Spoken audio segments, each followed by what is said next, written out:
Tout a commencé hier après-midi avec un mot de seulement 6 lettres, placé à la fin d'une phrase. De là a éclaté la plus virulente protestation liturgique de l'année. Il ne s'agit pas d'un anonyme sur un forum. Sa thèse de doctorat a été publiée avec une préface de Joseph Ratzinger. Le nom sera bientôt révélé.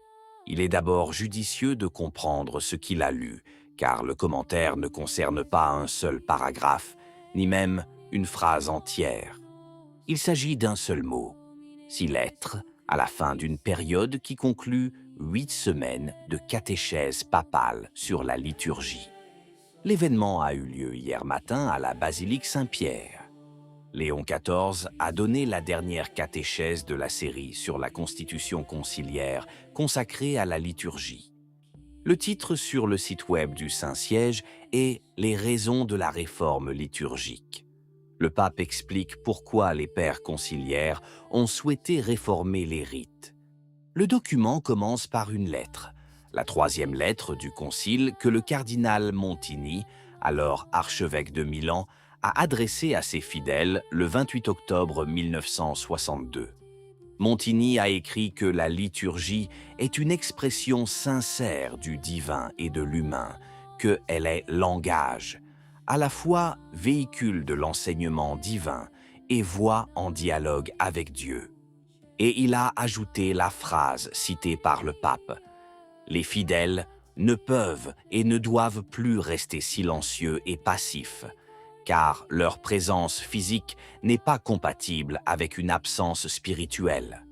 Le texte compare ces mots à l'article 48 de la Constitution, qui demande aux fidèles de ne pas assister au mystère comme des étrangers ou des spectateurs silencieux. D'où la conclusion du pape. La participation des fidèles ne peut être passive. Et c'est cette phrase qui a fait la une de tous les journaux hier. Le texte énumère ensuite les raisons de cette révision, rendre les textes bibliques et les prières plus accessibles et rationaliser le déroulement de la célébration par rapport aux livres en usage à l'époque.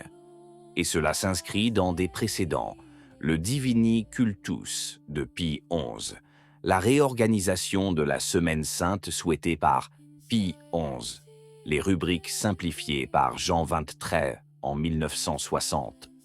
Puis vint la période qui mit le feu aux poudres, la réforme liturgique promue par le Concile Vatican II est donc fermement enracinée dans la tradition vivante de l'Église. Dans le même passage, le pape ajoute que la bonne compréhension de ce texte nous permet de rejeter les abus qui ont eu lieu après le Concile et qui se produisent encore occasionnellement aujourd'hui. Le mot qui a ouvert le procès était « donc ». Le reste de cette vidéo est le procès qui s'est ouvert hier après-midi. Elle fut signée par Dom Alcuin Reid, prieur fondateur d'un monastère bénédictin du diocèse de Fréjus-Toulon, qui obtint un doctorat du King's College de Londres sur la réforme liturgique du XXe siècle. Cette thèse a été publiée sous forme de livre, Le développement organique de la liturgie, préfacé par le cardinal Ratzinger. Le texte de Reid a été publié hier sur Substack, le site de la journaliste Diane Montagna. Reid soulève 2 points. Premièrement, les papes ont, à juste titre, des rédacteurs qui préparent leurs discours et ces textes proviennent très probablement du dicaster pour le culte divin. Deuxièmement, un public général, écrit Reid, ne constitue pas en soi un enseignement contraignant et infaillible. Nous ne parlons pas d'un acte définitif de magistère. Premier point, et c'est celui qui donne son titre à l'ensemble.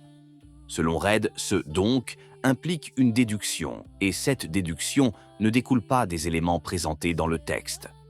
Le verdict est sans appel. Celui qui a écrit ces lignes a fait dire au Saint-Père le plus grand non séquitur liturgique de ces 60 dernières années. La raison en est l'article 23 de la Constitution, qui exige que les innovations ne soient pas introduites sans une réelle utilité et que les nouvelles formes découlent organiquement des formes existantes. Si cet article était respecté, observe Reid, le problème n'existerait pas. Il n'y aurait aucune raison de parler d'une réforme de la réforme, ni de continuer à célébrer les rites non réformés. Deuxième point, concernant le lexique. Le Concile a appelé à une instauratio, c'est-à-dire à un renouvellement, et non à une rationalisation. Pour Redd, ce terme est postérieur et trahit ce que les partisans des nouveaux rites veulent croire. Troisièmement, concernant l'histoire. Redd conteste que le magistère soit intervenu pour adapter les formes à l'époque. Il aurait étendu à l'Église universelle les développements locaux ou les aurait ajoutés à l'usage romain, à titre d'exemple. Il ajoute un fait vérifiable dans n'importe quel manuel. Un département liturgique central n'existait pas avant la seconde moitié du XVIe siècle et n'a jamais eu pour mandat de refaire périodiquement la liturgie. Le quatrième point, et c'est celui qui donne son titre à l'ouvrage, est qu'une réforme radicale des rites, écrit Redd, n'était pas réellement nécessaire pour rendre la liturgie plus accessible après le Concile. La preuve qu'il apporte est de nature à ne pas être discutée autour d'une table.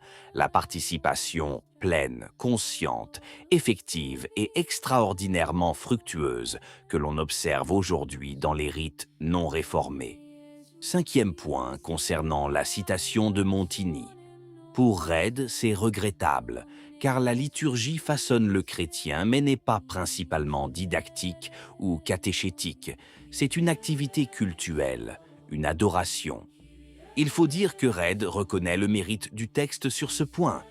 Plus loin, il cite Paul VI à propos de la liturgie comme « source première de cet échange divin » dans lequel la vie de Dieu nous est communiquée. Son commentaire tient en une seule phrase et vaut bien plus qu'une page de polémique. Les éditeurs de Paolo VI étaient nettement meilleurs. Sixième point, concernant l'article 48, Redd n'affirme pas que l'exégèse du texte papal est fausse. Il la juge insuffisante et estime que le Saint-Père mérite une meilleure interprétation de son discours. L'essentiel tient en un mot. La liturgie n'est pas une simple occasion, parmi d'autres, de nouer une véritable relation avec Dieu. Le Concile la considère comme le sommet de l'activité de l'Église et la source de sa force. C'est pourquoi, selon lui, l'encens, le latin, le chant grégorien et la prière orientée vers l'Est occupent une place privilégiée dans le rite occidental, et le Concile n'a pas appelé à leur abolition, mais à la formation des fidèles. Le septième et dernier point, le plus technique, concerne la distinction entre les éléments divins immuables et les éléments humains, que le texte papal reprend de l'encyclique Mediator Dei de Pie XII de 1947. Redd reconnaît que cette distinction est en partie vraie, mais il prévient qu'elle peut devenir pernicieuse, car elle permet de réduire tout ce qui n'est pas immuable à un simple élément modifiable à volonté. Et il prend Ratzinger à témoin, lequel évoquait une voie erronée, réduire la substance à la matière et à la forme, et conclure que le pain, le vin et les paroles de l'institution suffisent, tandis que le reste est librement accessible. Quelle est la réaction de ceux qui sont de l'autre côté ?